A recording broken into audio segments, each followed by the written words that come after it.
नमस्कार साथियों, क्या हाल चाल है। कैसे हैं आप सभी लोग। उम्मीद करता हूँ ठीक ठाक होंगे।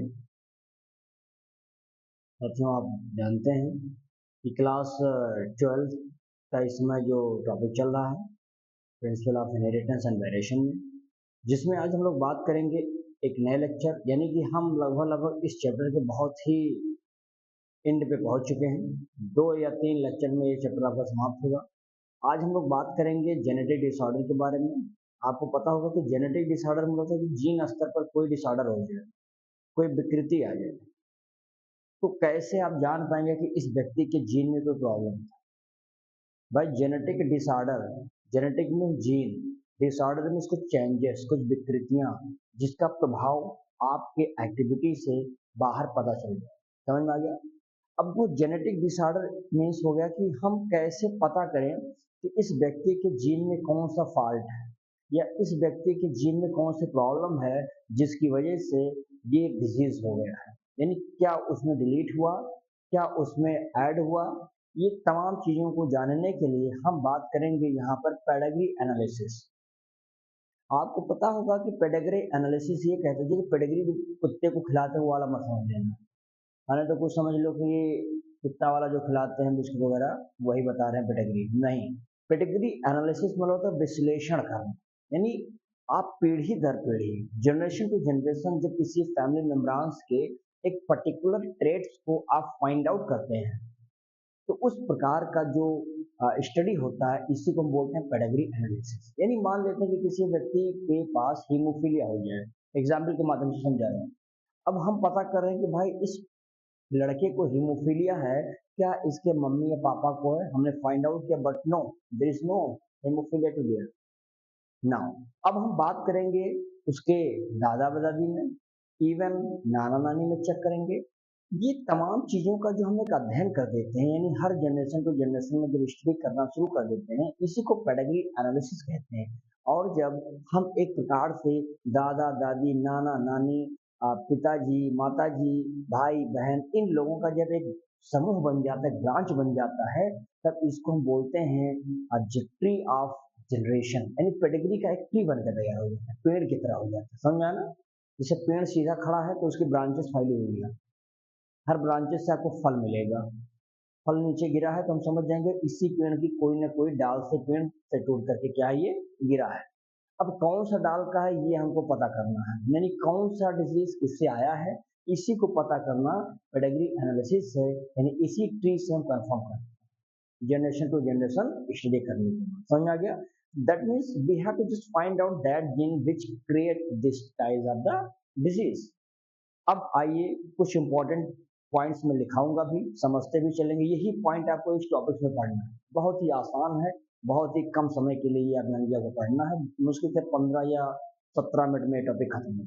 तो ध्यान से समझिए, लिखते भी रहेंगे। वीडियो अच्छी लगेगी, लाइक कमेंट शेयर जरूर करना है। और जो चैनल को अभी सब्सक्राइब ना किए होंगे, कृपया करके आप लोग सब्सक्राइब। Is it right. सुन, अपना नोट वगैरह निकाल लीजिए और जो पॉइंट बताता हूँ वो लिखते भी रहें। देखिए, पेडिग्री एनालिसिस, इसमें क्या है भैया, अकॉर्डिंग मेंडल।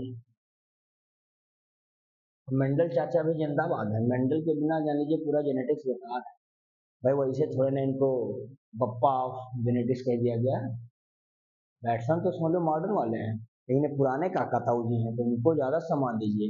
अब ये अकॉर्डिंग टू मेंडल, क्या बात कहा इन्होंने। इन्होंने क्या कहा कि study of family history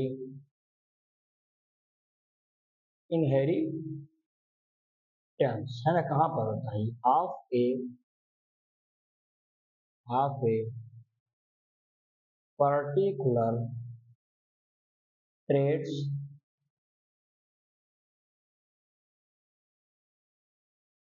provides a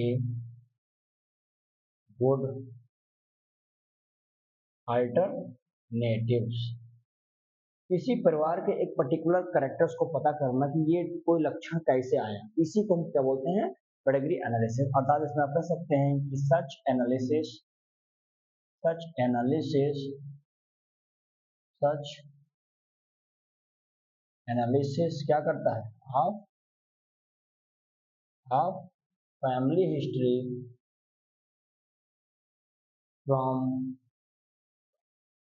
from generation to generation is called pedigree analysis. क्या बोलते हैं इसको? Pedigree analysis. क्या मामला यहाँ तक हमारी समझ में आ रही है? यानी आपके जेनेटिक मैकअप को भी बता देगा भाई। जब आपके हर एक जीन को कंफर्म किया जाएगा, देखेंगे जीन मैपिंग पड़ेगा, तो जाहिर सी बात है कि आपके जीन के मैपिंग को कंफर्म कर लिया जाएगा ये माध्यम द्वारा। यानी अब इसमें हम एक पॉइंट अगर यहाँ पर और रखना चाहिए हमको, यानी हम इसमें एक पॉइंट और लेना चाहते हैं बच्चा। देखो कि जो एनालिसिस होता है, एनालिसिस किसका? Of any particular trait of या any particular trait in family generation to generation हम लोग अध्ययन करते हैं। तो इसको तो हमने ये कह दिया, लेकिन ये एक प्रकार से आप समझ पा रहे हैं कि ये क्या बनेगा? एक कह देंगे कि ट्री बना देगा।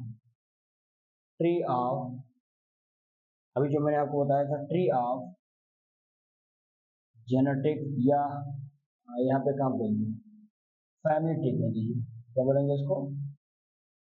फैमिली ट्री ऑफ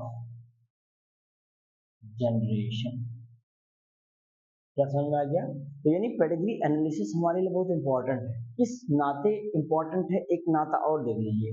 हम बता सकते हैं कि जो ये पेडिग्री एनालिसिस होता है, क्या करता है ये? आपको genetical makeup of human being, किसी ह्यूमन बीइंग के अंदर जो जेनेटिकल मैकअप, उस चीज को, यानी आपके शरीर के अंदर जीन का एक मैकअप जो तैयार है, उसको भी रीड करने में कहीं ना कहीं हमारा क्या करता है? मदद। समझ में आ गया? अगर एक थोड़ा सा नोट अगर मैं यहाँ बताऊं, देखो नोट बता देंगे कि जो सम टोटल ऑफ जीन्स कहाँ पर, किस पर होगा? ये रिप्रोडक्टिव गैमेट पर होता है ऑफ पॉपुलेशन।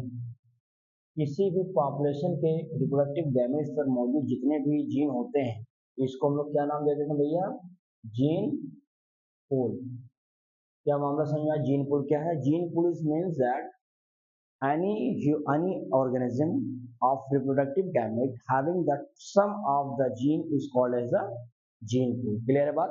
एक नोट और आप लिख लीजिए। देखो migration of gene from one population to other population कैसे कंफर्म कर पाएंगे? By crossing, by cross fertilisation. इसको क्या नाम दे दिया जाता है भैया? Gene flow.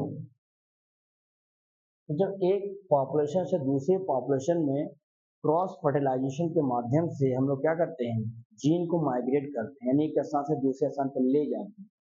इस सिचुएशन को कहते हैं जीन फ्लो। समझ में आगे की बातें? अब ये बात आप नोट करेंगे, फिर मैं कुछ सिंबल बताता हूँ, जिस सिंबल से हमको पेडिग्री एनालिसिस आगे हम समझने वाले हैं कि कौन कौन से सिम्टम्स को कैसे कैसे सिंबल को क्या नाम दिया जाता है। Is it right? तो इसका आप लोग क्या करेंगे? इसे सॉल्व।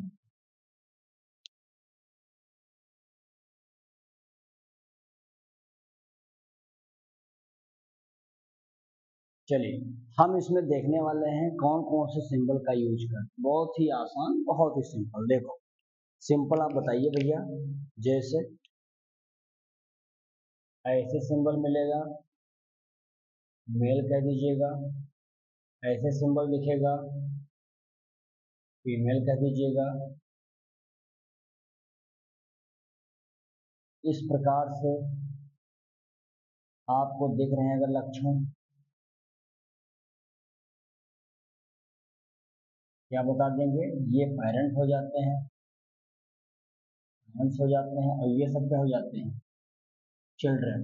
क्या हो जाते हैं भैया, चिल्ड्रन इन सीक्वेंस। क्या मामला समझ में आ रहा है, इतनी बातें ध्यान दीजिएगा, यही सब सिंबल आपको यूज करना, जानना है, समझना है इसमें, ठीक है ना। अगर मैं यहाँ पर ऐसे सिंबल को बना दूं, ये वाला, ये क्या करता है, ये सेक्स जो है अनस्पेसिफाइड होता है। क्या होता है, अनस्पेसिफाइड। समझ आ गया, नहीं इसका कोई जेंडर क्लियर नहीं हो पा रहा है, ऐसे हो जाएगा। अगर मैं इस प्रकार का रिएक्शन बना, देखो इसमें डबल बॉन्ड दिखा दूं, तो हम बता देंगे कि ये क्या हो जाता है हमारा, ये हो जाएगा हमारा मैटिंग ऑफ या मैटिंग बिटवीन रिलेटिव्स, यानी बहुत ही क्लोज रिलेटिव जो होते हैं उनके बीच का ये क्या है, एक मैटिंग होता है, जिसको मैटिंग के रूप में। समझ आ गई बात है, आगे देखेंगे। अगर ऐसे सिंबल बना है इस प्रकार से, और ये वाला एरिया आप देखेंगे, ये रेड कलर का है, कैसे भैया, रेड कलर का। रेड मतलब क्या हो जाता है, इसमें कोई डिजीज, क्या भैया, ये डिजीज प्रोजनी है।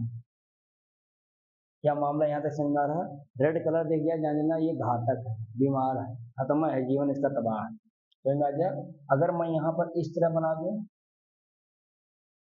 बीच में यहाँ पे बेटा 5 लिख देंगे, तो ये क्या बताता है, 5 अनअफेक्टेड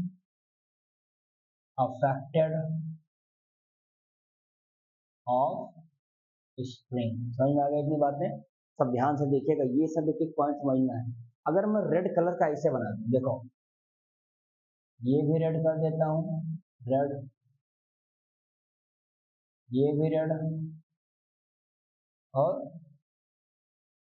ये भी, सब क्या हो जाएगा, ये सब अफेक्टेड हैं, इससे अफेक्टेड डिजीज, रोगों से प्रभावित है। तो रेड कलर जहां भी आपको दिखे, ध्यान देना, इसको हम लोग बोलते हैं क्या भैया, कि ये बीमार है, किसी न किसी रोग से पीड़ित है। समझ में आ गया बात। तो ये सारा हमारा सिंबल है, इसको आप लोग क्या करेंगे, इसमें शॉर्ट जरूर लीजिएगा, क्योंकि ये सब इंपॉर्टेंट है, आते हैं, नाम पूछ लिया जाए, एग्जाम में दे दिया गया, इसे बना करके कहेगा इसका नाम लिखिए, लेबलिंग करिए, तो ये भी समझना है आपको, है ना। चलिए इसका इसमें शॉर्ट लीजिए, फिर मैं आगे कुछ बताऊँ।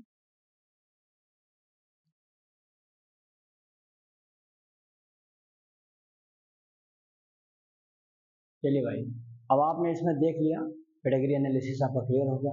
अब जब पेडिग्री एनालिसिस क्लियर हो गया, तो हमने बताया, फिर अगला देखेंगे, जेनेटिक डिसऑर्डर के अंतर्गत आपको मेंडेलियन डिसऑर्डर समझना है, और क्रोमोसोमल डिसऑर्डर। मेंडेलियन डिसऑर्डर में हम समझने वाले हैं क्या है मेंडेलियन डिसऑर्डर। मेंडल के नियम को मानना ही मेंडेलियन डिसऑर्डर कहलाता है।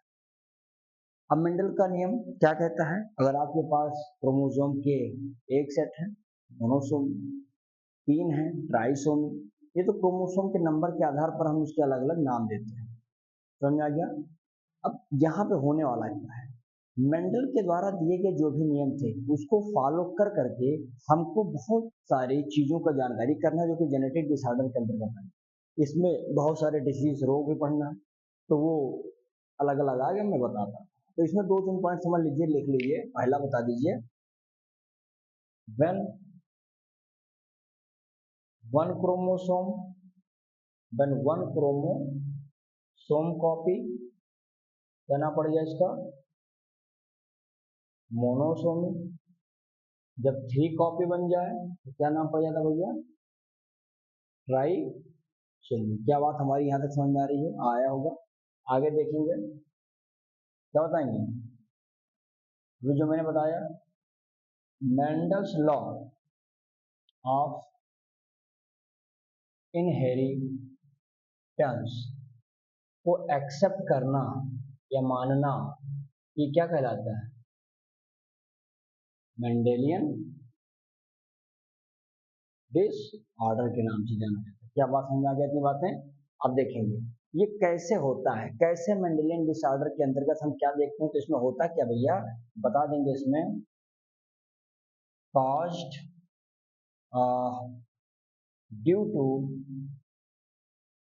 alteration, caused due to alteration ORR mutation in single gene. आपके एक सिंगल जीन में कोई ना कोई म्यूटेशन हो जाए या तो अल्टरेशन हो जाए, बदल जाए, इस प्रोसेस की वजह से मेंडेलियन डिसऑर्डर आपको देखने को मिलेगा। समझ में आ गई बात है।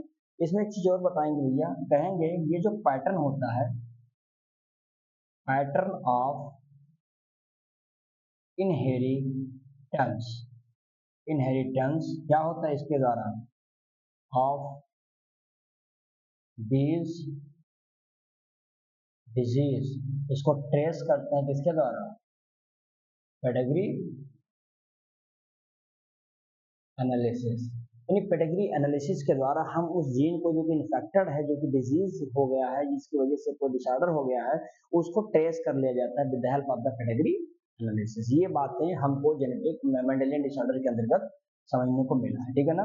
अब देखेंगे, अब अगर मैं इसमें थोड़ा सा समझाने की कोशिश करूं, देखिए अलग अलग चीजें होंगी, जैसे कि अगर मैं यहाँ पर ऐसे थोड़ा सा समझाने के लिए बताऊं, देखो जैसे मान लो कि ये कोई रेड वाला है, इन्फेक्टेड है, ये बना इसके साथ, है ना, यहाँ से आप देखेंगे फिर एक ग्रुप बनाएगा, ये बना सकते इस प्रकार से, ये बना इस तरह से, ये बना दिया, है ना, फिर यहाँ पर देखेंगे ये बना, एक रेड बना दिया मैंने, यहाँ से अगर मैं आगे बताऊं तो एक इस प्रकार बनाइए, यहाँ से फिर एक बना दीजिए, फिर देखेंगे कि यहाँ से एक ग्रुप तैयार होगा जिसमें आप देखेंगे ये बनेगा, फिर आप देखेंगे ये बनता हुआ चला जाएगा यहाँ। क्या मामला कुछ समझ में आ रहा है भैया, ये रेड कलर का है, और यहाँ पर आप देखेंगे कि किस तरह से एक ट्री बन के तैयार हो जाता है। तो हम बता देंगे, किसमें बता देंगे, मायोटोनिक, मायोटोनिक डिस्ट्रॉफी, डिस्ट्रॉफी। क्या समझ में आया, क्योंकि ऑटोसोमल डोमिनेंट के केसेस में आपको इस प्रकार से देखने को मिलेगा। यानी एक पूरा का पूरा हम इस चीज को ट्रेस कर रहे हैं कि कौन सा जीन है जिसकी वजह से ये डिसऑर्डर हो गया है। समझ में आ गया। तो ऐसे करके हम अलग अलग चीजों में देख सकते हैं। तो अब हम देखेंगे ऐसे सिकल सेल एनीमिया में देखेंगे जो कि रिसेसिव वाला होता है। तो अलग अलग चीजों में देखें, बहरहाल सिकल सेल एनीमिया हम अच्छे से इसमें पढ़ेंगे, आगे आएगा बताएंगे। अब इसमें कुछ इंपॉर्टेंट चीज मैं उसको बता रहा हूँ, ध्यान से सुनिए। देखो जब हम बात करते हैं भैया मेंडेलियन डिसऑर्डर, शॉर्ट फॉर्म है एमडी। अगर मैं ये मेंडेलियन डिसऑर्डर को देखूं अगर सही से, तो ये दो प्रकार का, एक बता देंगे कि ये ऑटोसोमल होता है, एक कौन सा हो जाएगा भैया, सेक्स लिंक्ड होता है। क्या बात हमारी समझ में आ रही है, ऑटोसोमल और सेक्स लिंक्ड। अब यहाँ पर अगर मैं बताऊं, यहाँ पे भैया ये ऑटोसोमल का एक से लगा के 22 तक जो ऑटोसोम क्रोमोसोम होते हैं, इस पे कोई प्रॉब्लम होती है, इसमें भी क्या होता है, कुछ आपको डोमिनेंट मिलेंगे, कुछ आपको क्या मिलेंगे, रिसेसिव, है ना। जो कि रिसेसिव में आप देखेंगे कि होमोजाइगस वाले जो होमोजाइगस हो जाते हैं, और यहाँ पर आप देख लेंगे ये कहाँ पर ग्रो करता है, हेट्रोजाइगस। अब भाई डोमिनेंट है तो जाहिर सी बात है कि इसमें दो चीजें कोई होंगी, कैपिटल स्मॉल, तो वो हेट्रो वाला है, तो वहां पर आपको देखने को मिलेगा रिसेसिव वाले में क्या हो जाएगा भाई, होमोजाइगस होगा।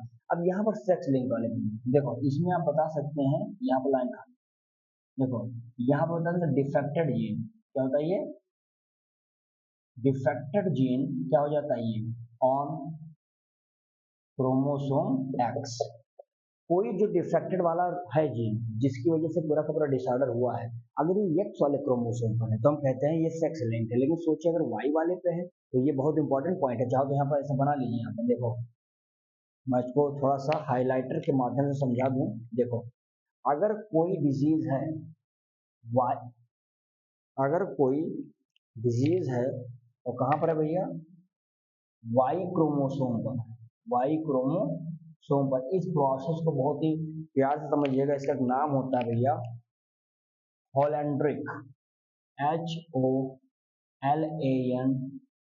HOLANDRIC, हॉलैंड्रिक क्या है, क्या मामला हमारा समझ आ रहा है? Hollandic character is that when any defected gene are present on the Y chromosome, that is called as the Hollandic characters. So you can say that the Mendelian disorder are found in the two way, that is the autosomal and other one the sex linked. अब यहाँ पर हमने देखा कि किस तरह से defect था वो X पे, Y पर हुआ तो नाम क्या पड़ा? ऑटोसोम पे हुआ तो 1 से 22 के बीच में है, जो कि डोमिनेंट पे भी है, रिसेसिव पे है। कहीं पर आपने देखा होमोजाइगस कंडीशन की अवस्था में है, कहीं पर हेटेरोजाइगस अवस्था में। समझ में आई थी बातें? अब एक लास्ट बात इसमें मैं आपसे बता दूं, कौन कौन सी बीमारी आपको किस क्रोमोसोम पर होता है, फिर आगे हम इसको बाद में पढ़ेंगे। तो चलिए इसको क्वेश्चन सॉल्व लीजिए, फिर बता दें।